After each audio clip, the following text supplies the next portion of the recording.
So welcome back to the channel. In today's video we're going to be comparing the new Adidas Supernova Rise, fresh on the market, a new daily trainer, and how it compares to the other main titan of running, arguably, how it compares to Nike's kind of daily running options. So do Adidas have finally a good daily trainer? Let's find out.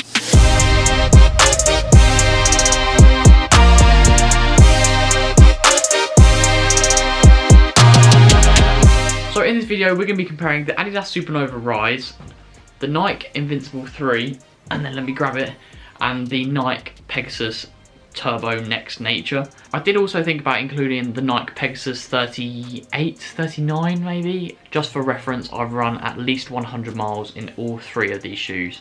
So yeah, I feel like I've got a pretty decent kind of feel and knowledge of how these shoes have felt on my feet. Adidas Supernova Rise comes in at £130, which back in the day is how much you could get one of the OG Ultra Boosters for, which was an incredible shoe, very much ahead of its time I think, compared to the £140 for the Pegasus Next Nature, and then a whopping £170 for the Nike Invincible 3. Just quickly note that this is actually a women's colourway, because I couldn't get my size at the time in a men's colourway, so I opted for a women's colourway, particularly for the yellow and the blue for Leeds United, but anyway, I digress. So when it comes to the price, the Adidas is the cheapest. However, the Nike Turbo Next Nature, this is going to be a lot of switching between the shoes, is quite often in the sale.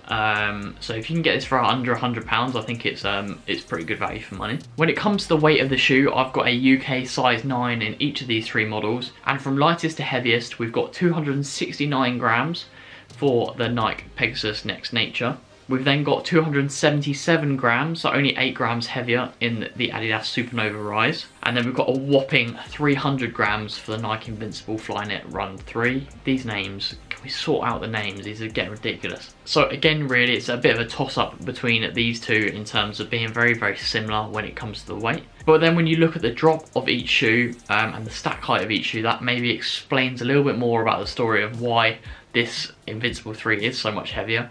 With a whopping 40mm of stack height at the back, 31mm at the front, it comes in with a 9mm stack, 9mm drop, compared to the 35/25 10mm drop of the Adidas Supernova Rise, and the 32/22mm stack with a 10mm drop in the Nike Pegasus Turbo Next Nature. So when it comes to the drop of the shoes, it's all much of a muchness. You've got 9mm and then 10mm drops for the respective shoes. From the three, if you're wanting a much more minimal shoe, I'd definitely go for the Turbo Next Nature, just because it is the closest to the ground with the lowest stack. But if you want something a little bit more padded, and a little bit higher off the ground, you're going to be going for the Invincible 3. And then if you want something a bit in the middle, a decently high stack height, so not too much ground contact, but not feeling like you're massively off the floor either, then you're going to find a nice middle ground with this Adidas Supernova Rise. So I'm going to do a bit of like a story or a background to each of the shoes and how I felt whilst running in them. I moved on to the Invincible 3 after the Invincible 2 got kind of discontinued, if you like, or upgraded. Now the Invincible 2 was my favourite shoe, and to this day it still is. Nothing has been able to top that for me. I just loved how kind of marshmallow and plushy it was underfoot. Just a complete lack of stability. It just felt like a bit of a risky shoe to use. And they kind of lost that in the Invincible 3 for me. They added a little bit more support, which wasn't what I was wearing it for anyway. And it definitely lost the softness and the comfort and the comfortability. The comfiness. So they definitely lost the comfiness for me when they made these changes. Whether it made it more sustainable for them as a brand, who knows. All round, still a decent shoe, but when the price has gone up and the shoes got worse, I think there's something's gone wrong there. And yeah, as a true Invincible 2 lover, I wasn't happy with the changes, and it made me put this on my feet less and less every week, really. So then after I didn't get on too well with the Invincible 3, I then managed to pick up a pair of the Pegasus Turbo Next Natures in a Black Friday sale for about £58, I believe.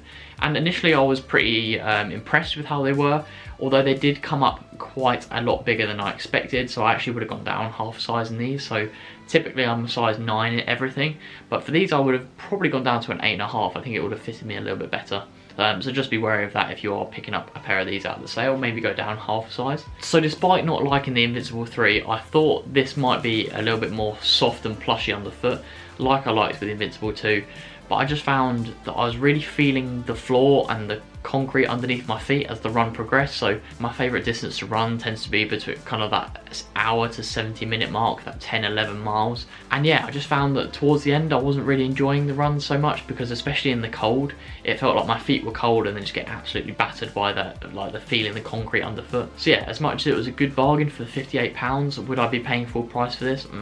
Probably not. So yeah, a shoe that I'll definitely wear for some easy runs, but when it comes to those kind of medium to long runs, it's not a shoe that I opt for all that much. And then ProDirect were kind enough to send me a pair of this Adidas Supernova Rise when it came out. And as much as I've been injured over the last couple of weeks, whenever I have been out for runs, it's been in these to try and get a good feel of how they feel underfoot. I'd say most comparable to these, I would say, is something like an On Cloud Monster or a Hoka Mach 4/Mach 5. Something that you feel the ground, but it still feels soft, so you've got like a good combination of kind of responsive but still squishy. Personally for me, I do prefer more of the squishiness for a daily trainer or a daily mileage shoe, something like the Invincible 2. But I know that someone, say for example like Ben is running, for example, he prefers a much more responsive feel like the Cloud Monster, a shoe that I didn't really get on with all that much. So if we're going to talk a bit more specifically about the Supernova Rise, I have enjoyed wearing the shoe. Has it blown me away? Not really, but I don't know if that's really possible with a daily trainer as such. I think it's a really nice looking shoe, and definitely there is some squishiness in the heel specifically. I found as a more forefoot striker that it doesn't quite give me the bounce that I'm really looking for in a daily trainer specific to me. However, whenever I have completely dropped the paces and fallen a little bit further back in my landing, so really kind of gone to that recovery pace, it's been a really comfortable shoe to use. And one main thing that I found from just kind of the first time I put them on was how squishy and plush the tongue was, and that was something that I really liked about the shoe. In terms of lockdown, it's impeccable. I haven't had to retie the shoe. It's been comfortable, hasn't come undone. And I think width-wise, Adidas really fits me pretty well in terms of width. And also length as well, it's pretty true to size. Reflectiveness, you can see kind of some of the detailing that's being caught on the camera, and that's really been useful for me, someone that runs predominantly at night. One of the main key points I think a lot of people were liking about the shoe from what I've seen online is the grip, and I have to say, it's one of the things that I actually don't think has been spectacular about the shoe. From a brand that has typically used continental rubber, such as in the Ultra Boost range, or in the Adidas Pro range, I think when Adidas have switched to their own kind of synthetic grip, it hasn't been as good. I went for a run last night where the roads were a little bit icy or kind of like dewy, you know, like late at night when it starts to cool, and I did feel like I was slipping a little bit, not enough to be dangerous, but just enough that it was kind of, I noticed it, if that makes sense. So I say the grip could definitely be improved upon, but in terms of moving away from their previous foams onto this new Dream Strike foam, I do think it's been a bit of an upgrade. It does feel like it's got a lot more potential to go further, and it's definitely a lot softer than previous Adidas daily trainer models. So in terms of have Adidas improved their daily trainers, I think that's massively yes, and if I was picking up any of the Adidas daily trainer line, it would be the Supernova Rise as of this moment in time. And also, if I was having to pick between these shoes, having been a massive fan of the Invincible 2, which would I go for? I would go for the Adidas Supernova Rise. It's the cheapest of the three, it's almost the lightest, just by a few grams, but despite being a little bit heavier than the Pegasus Turbo 2, it's also got that 3mm extra of heel stack height and forefoot stack height, which I just think, for me, someone who likes to be quite high off the ground, someone who likes it to be nice and marshmallow underfoot, and then just loads of padding around the heel cup, someone who suffers with like Achilles blisters, that's also been a game changer. So yeah, apart from that, I think it's very much going to be a bit of like your daily kind of workhorse shoe, and it's going to do exactly what it says on the tin. It's better than a Pegasus, something that's a little bit more kind of entry level standard. If you want to take it up to that one extra, I would say something like this is a really good option, especially at £130 now, where in today's current market where all the shoes are just going exponentially more expensive, then yeah, I think 130 is reasonable and you're definitely going to get a lot of miles out of this. And I've done over 100 in this shoe, and you can see, apart from staying on a berry, you can see there's not been much wear and tear generally. It's still in pretty good nick. So yeah, that's going to be my review of the Adidas Supernova Rise, comparing it to the options that Nike have available. And don't get me wrong, I've always been a bit of a Nike hype boy.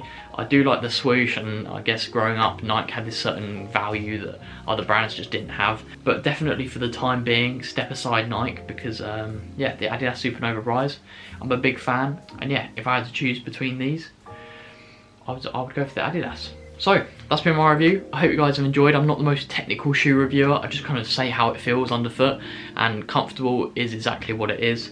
Would I be doing a marathon in it? Probably not. I'd need something a little bit more cushioned, but that's not its job, that's not its purpose. I've worn this in the gym, on the elliptical, lifting weights. I can just kind of do everything in this shoe. I put it on in the morning, and I can come back in the evening knowing it's given me everything I've needed for whatever task I've set out to do. So anyway, please like, subscribe, share with your running buddies. Love the pain, and yeah, Supernova Rise. It's a good one.